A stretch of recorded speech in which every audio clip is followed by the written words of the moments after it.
Department of Health has announced that far fewer babies and young children are getting their routine vaccines, and outbreaks as diseases such as measles and rubella are already happening as a result. South African Health Department has therefore made calls for urgent action to stop the decline in immunization. According to the department, the drop in immunization would reverse decades of public health gains. Well, to speak to us about this, we're joined by Health Department Deputy Director General, Dr. Nonhlanhla Ndlovu. Dr. Ndlovu, good evening. Thank you so much for your time. Really do appreciate it. What has caused the decline in immunization? We see quite a significant decline, and the studies that have been done, particularly in some of our communities, find that the main reason is the parents' knowledge, understanding and awareness of immunization, its role and what its benefits are in terms of public health.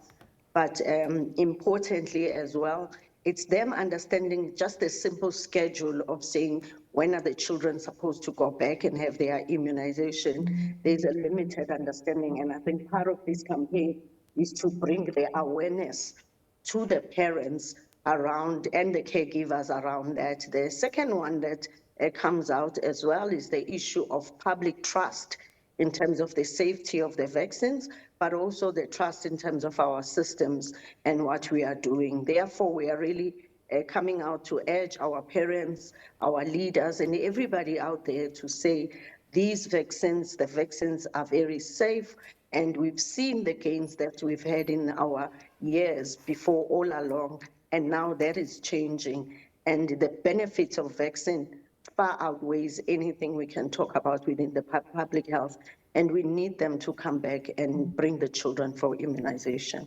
So just for clarity, it is not as a result of a shortage in supply of vaccines, or it's not as a result of clinics not being able to access vaccines?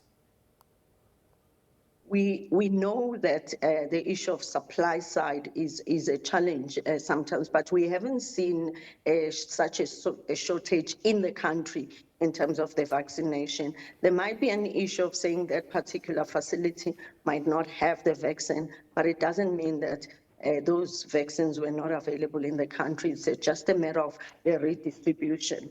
So whilst that might be a contributing factor, but it's very minor in terms of those localities, but it's actually the total decline that is coming from the demand side. On the supply side also, it might be complaints around the quality of our service, which we obviously we are addressing, but the main issue is the trust, it's the education, it's the information, while we also are looking at our own side in terms of the supply side.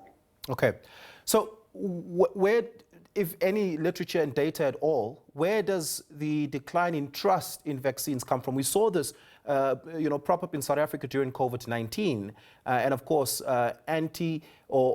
misinformation around anti-vaccination was criminalized at the time, and that was an important step to safeguard, ensuring that we're able to reach herd immunity. Where does it come from? Do we have any literature or data that might help us answer this question?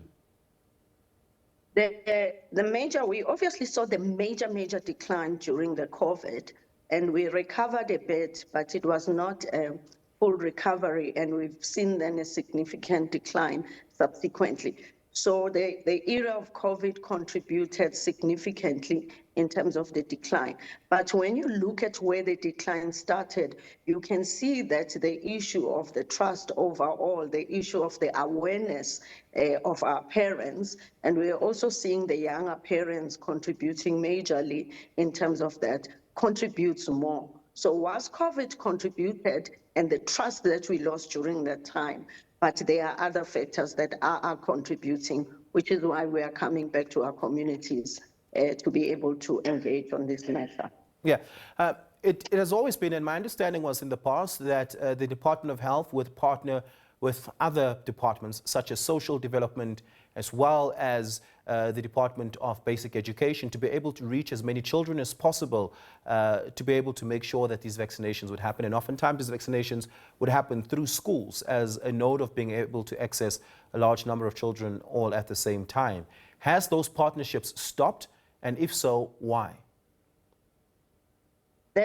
Remember, the partnerships with the Department of Education were mainly for the booster immunizations, which we saw during those days where the children were in school. The age of the boosters at 5 or at 12 is where we were seeing the major partnerships.